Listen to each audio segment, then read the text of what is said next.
The house was very quiet. Too quiet. The big house stood alone at the end of the road. Lights were on, but no laughter. No voices. Only silence. Mary moved slowly across the living room. She was the housekeeper, a black woman in her late 40s. Strong hands. Tired eyes. She had worked in this house for many years. She knew every corner, every sound, every shadow. But tonight, something felt wrong. The air felt heavy, like the house was holding its breath. Upstairs, the twins were sleeping. Two small boys, only 5 years old. Soft hearts, innocent smiles. Mary loved them like her own. Their father was not home. He was far away. A business trip. He trusted this house. He trusted his wife. But Mary did not. The stepmother had been strange all day. Very strange. She smiled too much. She spoke too softly. Her eyes never smiled. Mary noticed everything. In the morning, the woman skipped breakfast. At noon, she locked herself in her room. In the evening, she stood outside the twins' room, just standing. Not speaking. Not moving. Just watching. Mary swallowed hard. She tried to calm herself. Maybe I'm overthinking, she whispered. But her heart did not agree. A small sound came from upstairs. Talp! Talp! Mary froze. She held her breath. The sound stopped. She waited. Nothing. Slowly, she climbed the stairs. Each step felt louder than the last. Her hand touched the wall for support. The twins' door was closed. Mary gently opened it. The room was dark. Moonlight came through the window. The twins were in bed. Sleeping. Safe. Mary let out a slow breath. Then she noticed something. The window was open. It was always locked at night. Always. A cold wind moved the curtains. The sound felt like a whisper. Mary walked closer. She closed the window with shaking hands. Her eyes moved around the room. Everything looked normal, but her chest still felt tight. As she turned to leave, she remembered something. A sentence. The stepmother had said it weeks ago. She had said it quietly, but clearly. These children do not belong here. Mary felt chills run down her back. She went back downstairs. She checked the kitchen. One knife was missing. Her heart started to race. She checked the medicine cabinet. A bottle was gone. Mary's hands began to shake. She sat down for a moment. She tried to pray. She tried to think. Then she heard footsteps. Soft. Slow. Coming from upstairs. Mary looked up. The stepmother stood at the top of the stairs. She was smiling. "Why are you still awake?" the woman asked. Her voice was calm. Too calm. "I was just cleaning," Mary replied. The woman nodded. Then she turned and walked back to the hallway. Mary waited. 1 minute. 2 minutes. Then she heard a door close upstairs. The twins' door. Mary stood up fast. She rushed upstairs. The door was locked. Locked from the outside. "Mom." Mary called softly. No answer. Mary knocked. Nothing. Her heart was pounding now. She put her ear to the door. Inside, silence. No breathing. No movement. No sound. Fear grabbed her chest. She ran back downstairs. Her hands went straight to her phone. She stared at the screen. The boss's name was there. She hesitated. She was just a housekeeper. What if she was wrong? What if she lost her job? Then she thought of the twins. Small hands. Bright smiles. Calling her Auntie Mary. Her finger pressed the call button. The phone rang. Once. Twice. 3 times. Finally, someone answered. "Yes," the man said, annoyed. Mary's voice was shaking. "Sir," she whispered. "What is it?" he asked. She took a deep breath. "Please come back now." There was silence.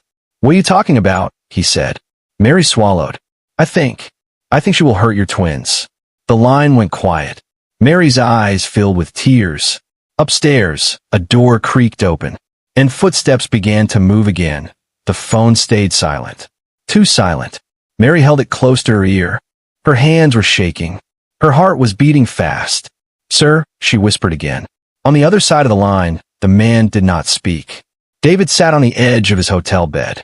Suit jacket on the chair. Laptop still open. City lights glowing behind the window. He was a powerful man. A rich man. A man who controlled companies and people. But right now, he felt small. "What did you just say?" David finally asked. Mary swallowed hard. "I'm scared for the twins," she said slowly. "Something is not right in the house." David laughed softly. A nervous laugh. "Mary, You are tired, he said. It is late. You worry too much. Mary closed her eyes. She knew this moment would come. Sir, she said, her voice firm now. She locked the twins' door from the outside. David stopped breathing for a second. What? He asked. I heard the lock, Mary said. I tried the door. It will not open. David stood up fast. His heart began to pound. That makes no sense, he said. She would never. He stopped. Images rushed into his mind. His wife never hugged the twins.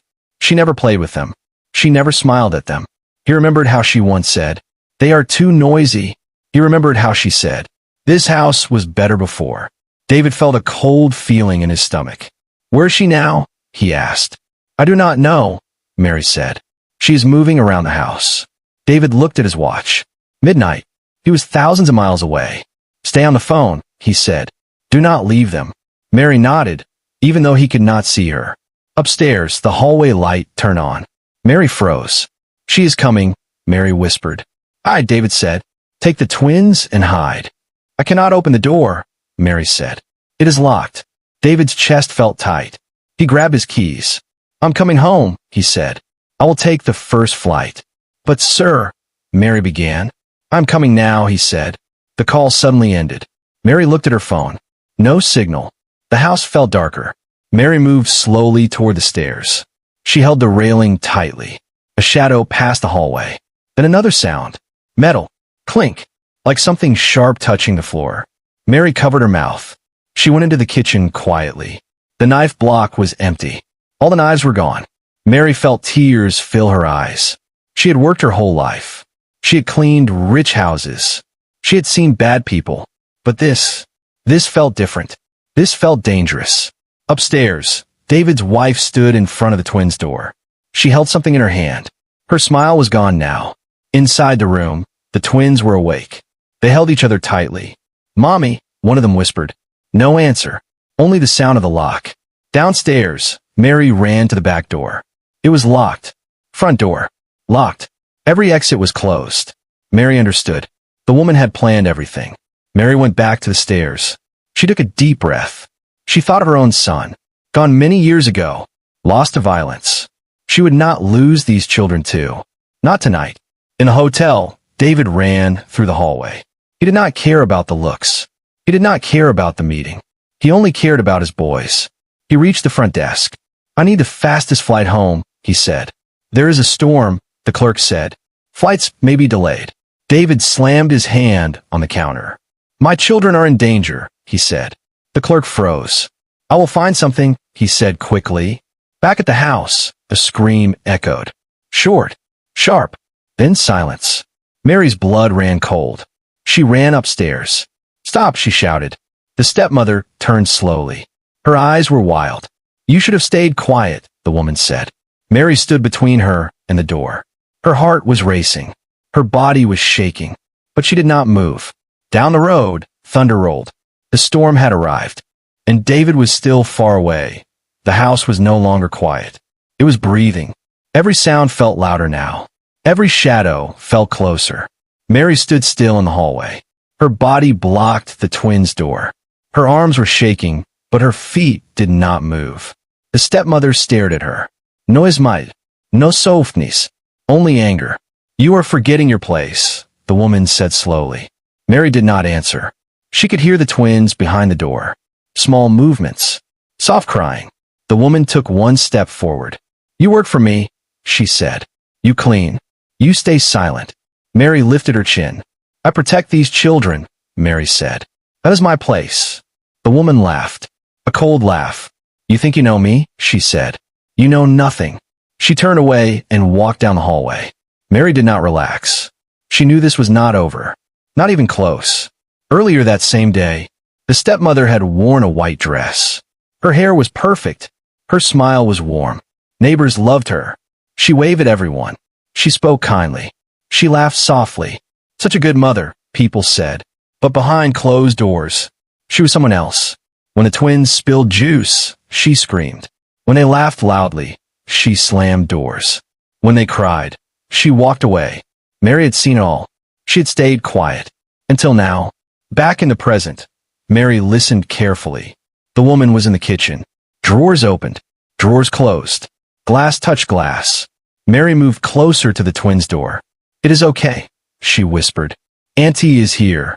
One twin spoke through tears. "She said Daddy will not come back," he whispered. Mary's heart broke.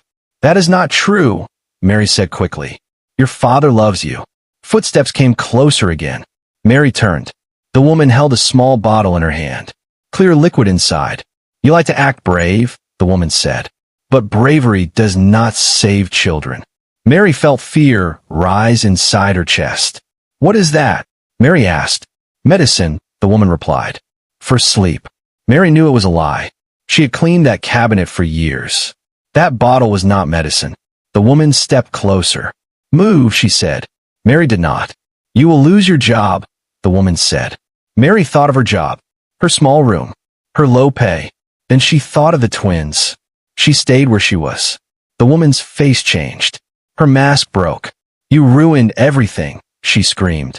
"This house was mine." She slammed the bottle against the wall. It shattered. Liquid spread across the floor. The smell was sharp. Mary covered her mouth. The woman ran downstairs. Mary knew this was her chance. She grabbed a chair and smashed the lock. The door opened. The twins ran into her arms.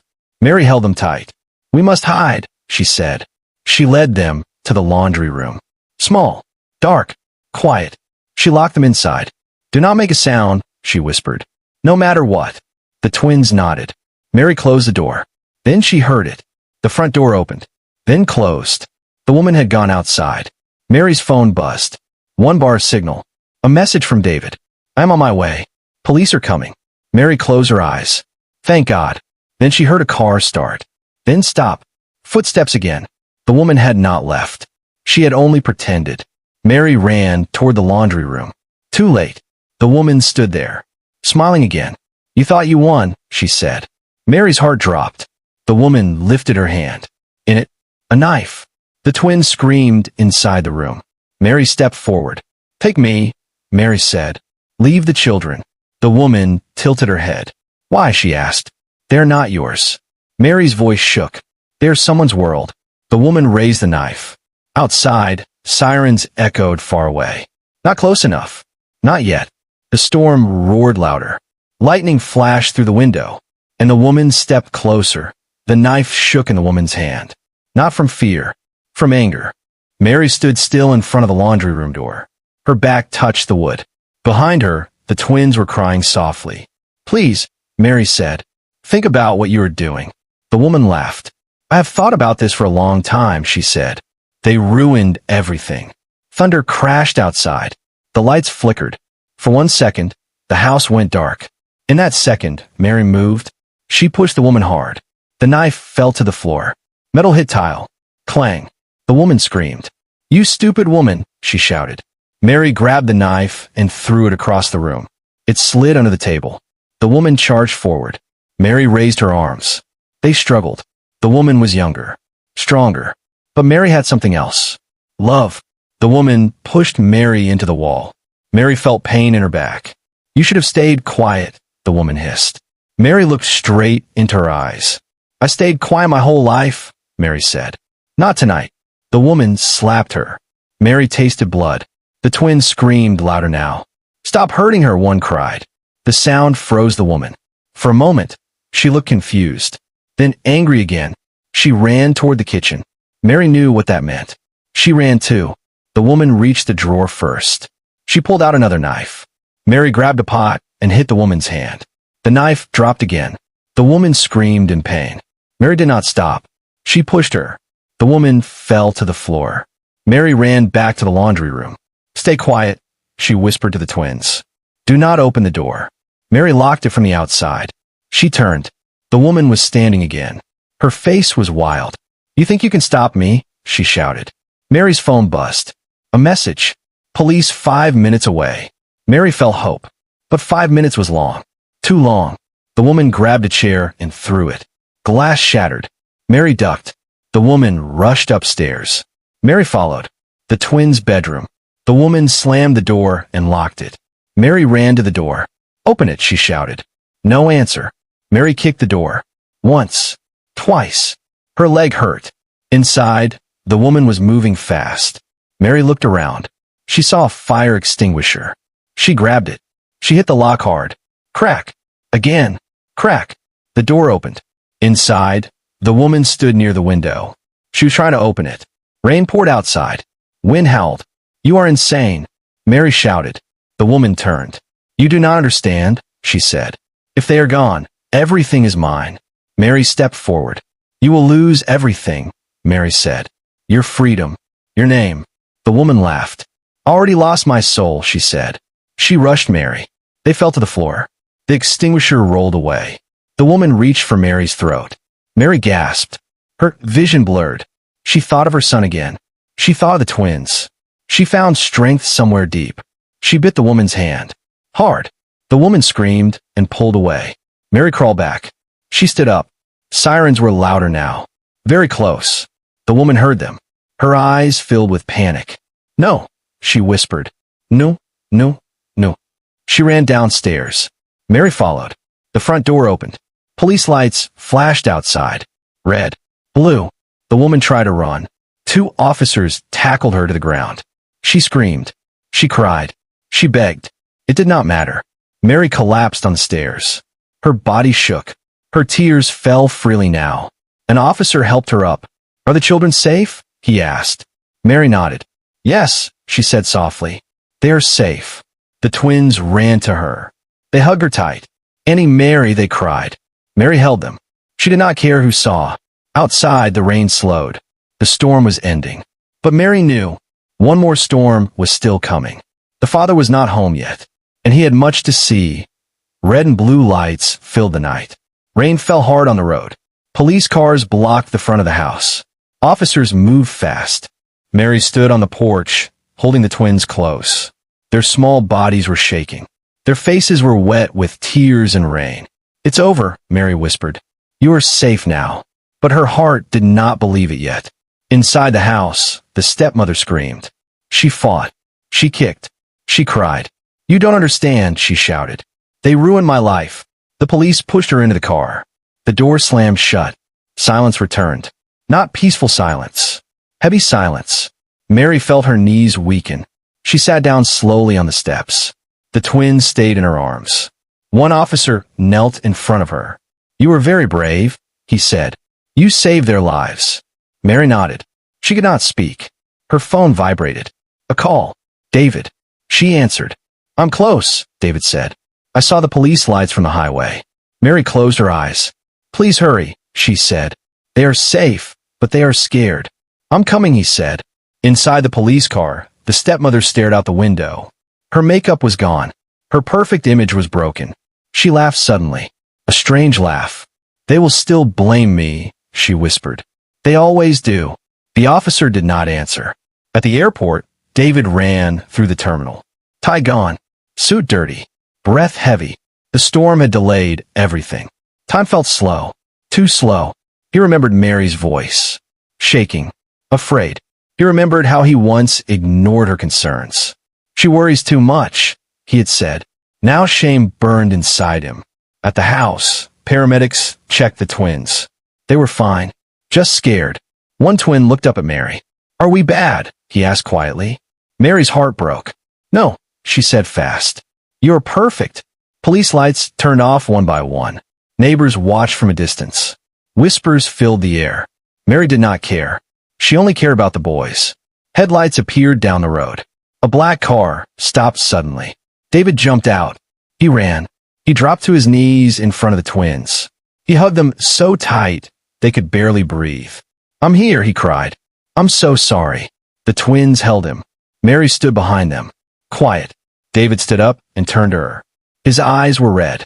"You saved my children," he said. "I should have listened to you." Mary shook her head. "They needed you," she said. "That is all." David looked at the house. Broken glass.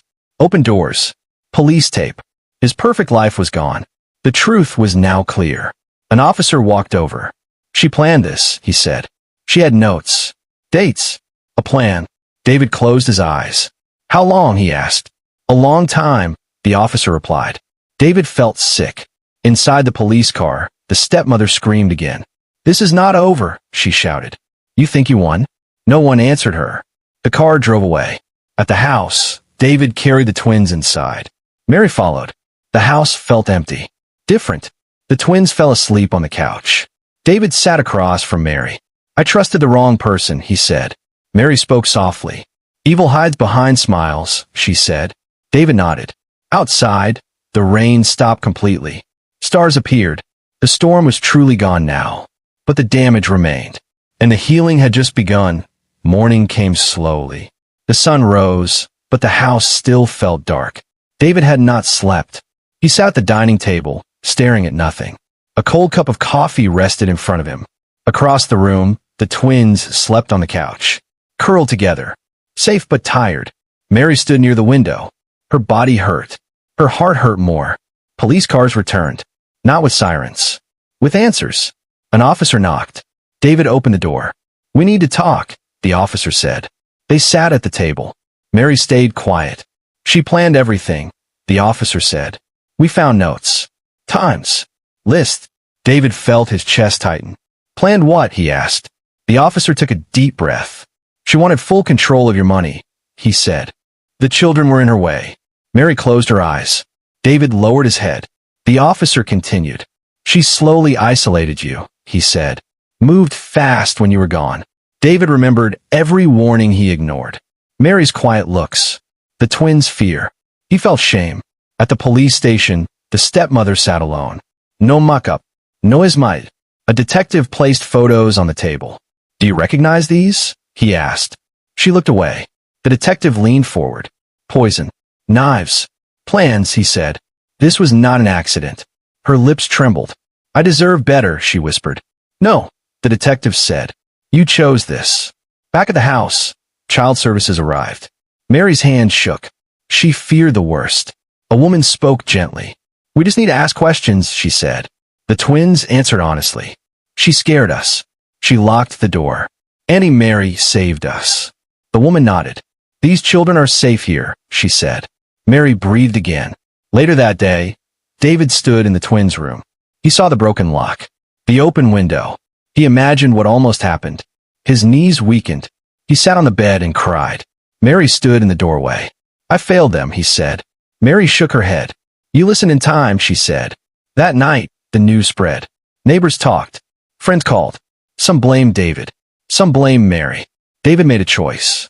He stood in front of cameras. My children are alive because of our housekeeper, he said. She warned me. I ignored her. That ends today. Mary watched from inside. Tears fell down her face. At the station, the stepmother was charged. Attempted harm. Abuse. Conspiracy. She screamed. This is not fair, she shouted. The judge looked at her. You had every chance, he said. Days passed. The house felt different now. Lighter. Mary cooked breakfast. The twins laughed again. David watched them carefully now. Every smile mattered. One evening, David called Mary to the living room. She walked in slowly. I want to say something, he said. Mary stood straight. I treated you like a worker, David said. But you acted like family. He handed her a document. Mary looked confused. What is this? She asked. A contract, David said. New salary. New role. Full respect. Mary's hand shook. You don't have to, she began. I do, he said. My children trust you. So do I. Mary nodded. Thank you, she said softly. Outside the prison walls, the stepmother sat alone. Her power was gone. Her smile was gone. Only silence remained. Back at the house, laughter filled the air again. Life was not perfect, but it was honest now. And the truth had finally won. The house felt warm again. Morning light filled the rooms. Not fear, not silence. Peace. Mary stood in the kitchen, making breakfast. Eggs. Toast. Simple food. The twins sat at the table, laughing, talking, alive. David watched them quietly. For the first time in a long time, he was truly present. He noticed how one twin always looked at Mary before speaking, how the other held her hand when he felt unsure. Mary was no longer just a housekeeper. She was their safety, their calm, their home. David cleared his throat. Boys, he said gently. The twins looked up. I want you to listen, he said. What Auntie Mary did, she saved your lives. The twins nodded. We know, one said. She stayed when everyone else was scared. Mary turned away. Her eyes were wet. David stood up and walked toward her. I failed, he said softly. I trusted the wrong person. I ignored the right one. Mary shook her head. You came back, she said. That matters. David took a deep breath. No, he said. What matters is what I do next. He knelt in front of her. Not as a boss. As a man. As a father. You are family, he said. Not staff. Not help. Family. Mary covered her mouth. No one had ever said that to her before. The twins ran to her. They hugged her legs. Don't go, one said. Stay with us forever. Mary laughed through tears. I'm not going anywhere, she said. Days later, the court decision came. The stepmother was found guilty. No drama. No excuses. She sat alone as the judge spoke. Her face was empty. No smile. No anger. Just regret. The woman who wanted control. Lost everything. Karma did not rush. But it arrived. Back at the house, life moved forward. David changed his schedule. He came home early. He listened more. He asked Mary's opinion. And he meant it. One afternoon, David handed Mary a small box. What is this? She asked. Open it, he said. Inside was a key. A house. Mary asked, confused. Your house, David said. Close to us. If you want. Mary's hand shook. All my life, she said slowly, I cleaned other people's homes. She looked at him. I never thought I would have my own. David smiled. You earned it, he said. The twins cheered. That night, Mary sat alone in her new living room. Quiet. Safe. She looked at her hands. Hands that cleaned. Hands that worked. Hands that protected. She whispered a prayer. Not for money. Not for power. But for strength. Strength to keep loving. Strength to keep standing up. Across town, behind cold walls, the stepmother stared at a small window. No meters. No audience. Only her thoughts. She remembered Mary's face. Calm. Strong. She turned away. Some lessons come too late. At the house, the twins slept peacefully. David turned off the lights. Mary stood at the door. Good night, Annie Mary, the twins said. Good night, my babies, she replied. David paused. Thank you, he said quietly. Mary smiled. Just promise me one thing, she said. What? He asked. Never ignore the quiet voices, she said. They often see the truth first. David nodded. I won't, he said. The house grew quiet. Not the scary kind. The peaceful kind. And in that quiet, justice rested. Respect lived. And love remained. Sometimes heroes were uniforms. Sometimes they were aprons. Never judge a person by their position. Listen to the ones who protect when others walk away. Because real power is choosing to do what is right.